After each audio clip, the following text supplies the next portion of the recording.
First ever PBL Roy MVP sana nasayang pa. Bella Belen trending. Rule dapat baguhin?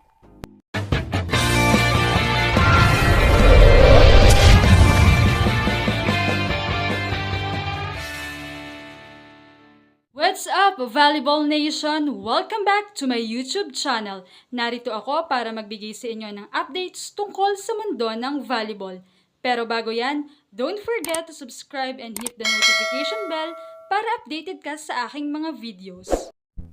Exciting na nga ngayon ng PBL dahil isa-isa nang nalalaglag ang mga teams patungo sa pagbuo ng 4 na teams na papasok sa semifinals.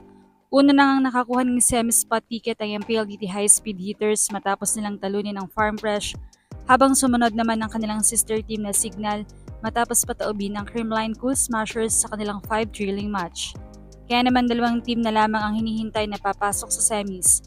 Subalit hindi lamang iyan ang hinihintay ng mga fans, kundi kung sino ba ang tatanghaling MVP of the conference.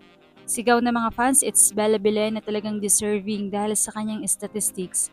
Subalit nakakalungkot dahil tila hindi na ito mangyayari dahil ang tatanghaling MVP of the conference ay dapat nasa semis at bigo nga ang Capital One na makapasok dito. Ito mismo ang kinilaro ni PBL Committee Sherwin Malonzo. Ang super rookie ng Capital One na si Bella Belen ay hindi na kwalipikadong makatanggap ng Most Valuable Player Award sa 2026 PBL All-Filipino Conference. Ito ay matapos ang maagang pagkatanggal ng Solar Spikers sa play-in tournament kung saan natalo sila ng Gallery sa score na 20-25, 16-25, 28-30 noong Martes. Ayon sa league manual at kinimpirma rin ni PBL Control Committee Sherwin Malonzo, tanging ang mga manlalaro mula sa mga kuponang umabot sa semis round ang maaaring tumanggap ng MVP award. Sa kabila nito, nananatili pa rin si Belen sa laban para sa Best Outside Spiker at Rookie of the Conference Awards. Ayon kay Malonzo, nagpakitang gilas si Belen sa buong conference matapos manguna sa talaan ng mga scorer sa pagtatapos ng preliminaries na may 218 points. Tinalo sina Tricia Tubo na may 189, Savi Davison 185, Cici Rondina 178 at Brooke Van Sickle 175. Ang dating bituin ng National University ay nakapagtala rin ng 20 points sa 8 laban mula sa 9 nilang laro bilang pangunahing weapon ng Capital One sa opensa.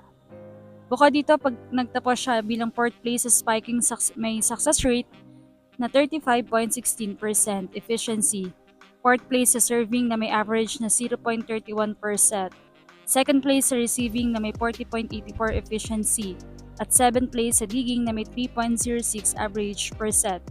Mga stat na nagpapatunay sa kanyang pagiging mahusay na player. Umani naman ito ng maraming komento. Dapat sa elimination sila kumukuha ng awardee since may drafting. Kasi kawawa talaga yung superstars na papasok sa PBL. Isipin mo magbubuhat tapos olat sa mga deserve na award. Actually, unfair to kay Belen. Deserving siya sa MVP title, which is kita naman sa stats. It's just that number 1 pick siya sa draft, which means sa lower rank team siya mapupunta, which lessen her eligibility na makakuha ng award. Dapat baguhin na tong rule ng PBL kasi unfair dun sa talent ng bata. Dahil lang sa wala na sa semis yung team niya hindi na niya makukuha yung MVP award. In the first place, hindi din naman niya gustong mapunta sa Capital One. So hanggang nasa Capital One siya kahit na MVP performance siya, every conference at wala pa din sa semis yung team, hindi pa din mag-MVP. I love Bella and watching her play is always a pleasure. While I think she's worthy of another MVP title, things just don't always work out that way.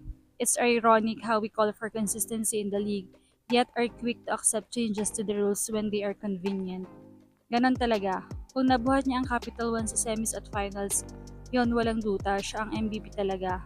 Not against Bella, she really deserved the MVP, pero ganyan naman talaga pag pro sa semifinals, kinukuha ang MVP.